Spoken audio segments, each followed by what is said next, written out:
And hello everybody, welcome back to the channel guys, hope you're all well. Before we do get into today's video, as always, please do smash that like button and subscribe to the channel for daily Rangers content. Guys, still a week out away until we get back underway again in terms of the Scottish Premiership, of course taking on Aberdeen at Pittodrie.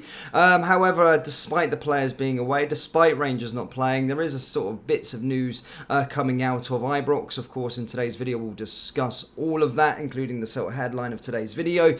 Again, as I said, there's been a lot made out from the sort of cup final sort of debacle. Obviously, yesterday we provided you an update stating that Aberdeen have kind of not refunded, but sort of cancelled tickets after it was viewed that Rangers fans bought some tickets in the away end.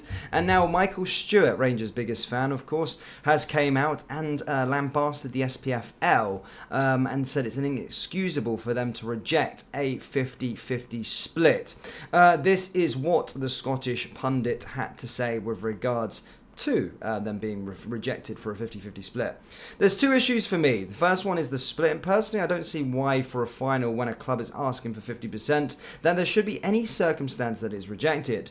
If a club the size of Aberdeen is asking for 50% of the tickets, they should be having 50% of the tickets. I hear all the chat about security, the way the stands are split. You know as well as I do, Celtic versus Rangers final, there is a 50-50 split. Hearts or Hibs going to the final, invariably there would be 50% at least option to begin with. I find it inexcusable that the authorities don't allow 50% of the tickets to be given to Aberdeen in the first instance to go and sell them.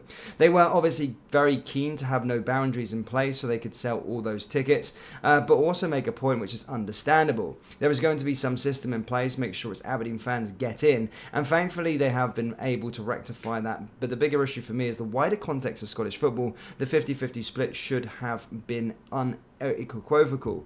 Again, look, understandably, with Michael, I do understand these sort of talking points. Obviously, for any other teams, I would say, yeah, 50-50 split. Yeah, it's a cup final, cup semi-finals. It should be down the middle. But this is based on history, of course, in terms of the actual ability to sell those 50%. We want a sort of full house, and Aberdeen can't sell that out. They can't sell their 50-50 split. It's been shown, proven recently over the last couple of weeks that Rangers fans have been buying the tickets in the other area. They can't sell it.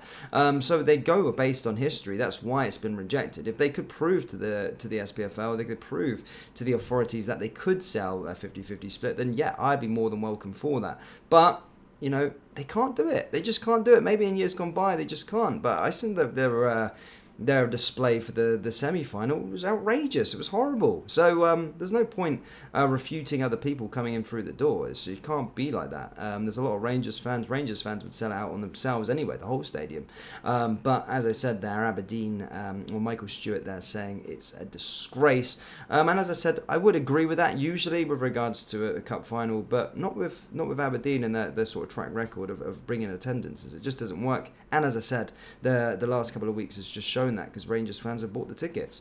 Now, in other sort of news as well, guys, there is a bit with regards to Stephen Davis. Stephen Davis obviously put a heartfelt message out after he sort of announced the ending of his sort of interim management, and kind of reverted to basically stating that he is focusing on his knee and his rehab going forward, and a decision will be made with regards to his future a bit later on. But he wrote on social media, "It's a huge honour to be asked to step in as an interim manager at Rangers Football Club at a difficult moment, an experience that I learned a lot from and I'll always cherish. That thank you to the club for putting the trust in me, and the fans and all the staff for the support you showed me during this short period. It was great to work with Felipe Clermont, as it's been a really encouraging start from the team under his tenure, and I, like you all, hope it will be long and successful partnership, and I know that's what he's alongside his staff will demand every day. Excited to see how it develops as I continue my rehab." Yeah, Stephen Davis' sort of situation has been well documented. As I said, he did sit down with an interview with regards to his sort of future, and did say that he was going to just be focusing on his knee and his rehab. He's still unsure if he's going to be playing football going forward. He gave us an update with regards to it, and still said he can't really even kick a ball around the garden just yet. So yeah, for his life in general, getting that knee sorted out is imperative. But it'll probably be down to the decision. Does he carry on playing? He still hasn't announced a retirement from international football either. Will he go and play for Rangers again? Will he go play for another club again? Or will he join the sort of coaching team? Who knows? But as I said, at this moment in time, it's important that he does get his knee sorted going forward. But yeah, big thanks to Stephen Davis for standing in. And as I said, he does have a bright coaching future, in my opinion, going forward. And I hope it is at Rangers in some capacity under Felipe Clement.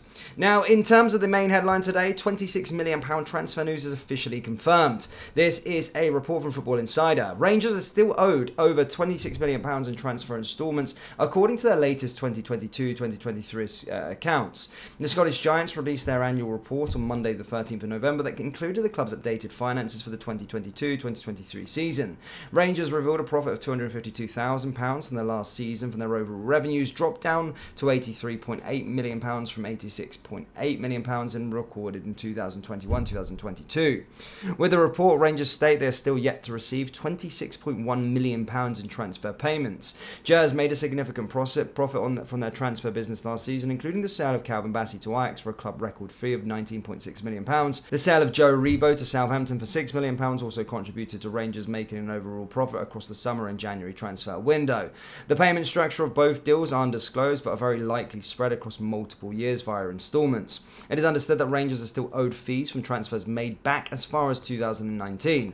The £26 million owed to Rangers and transfer fees has increased from 2021-2022, when the figure was standing at around £21.2 million.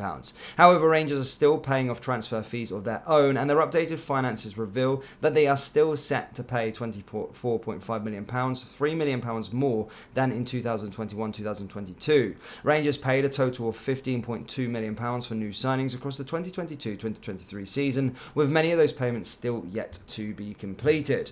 So yeah, I do think that's a kind of a common theme in football when especially over I only really realised that when you hear about a transfer fee, I always used to think whatever club does it, just like a direct transfer of 20 million quid just chucked about. However, the way that football teams kind of do it is in instalments. So yeah, we're still due £26 million, but also owe a bit of money out. But we're still in the sort of green when it comes to transfers, which in terms of money in and money out, that's a very, very good thing.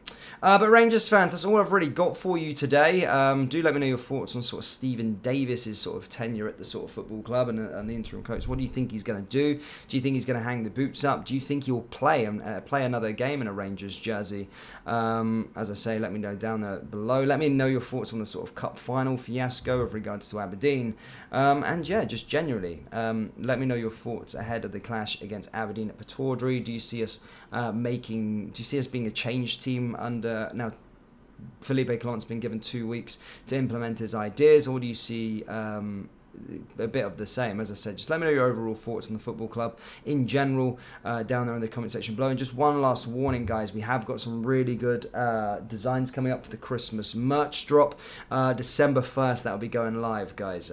First ever RFC clothing Christmas drop. I'm really excited for you to see the designs, but yeah, we'll be getting that all out for you for Christmas, ready to go. But yeah, Rangers fans, that brings us to the end of today's video. As always, please do smash that like button and subscribe to the channel for daily Rangers content. Thank you, and I'll see you all next time. Take care. Peace.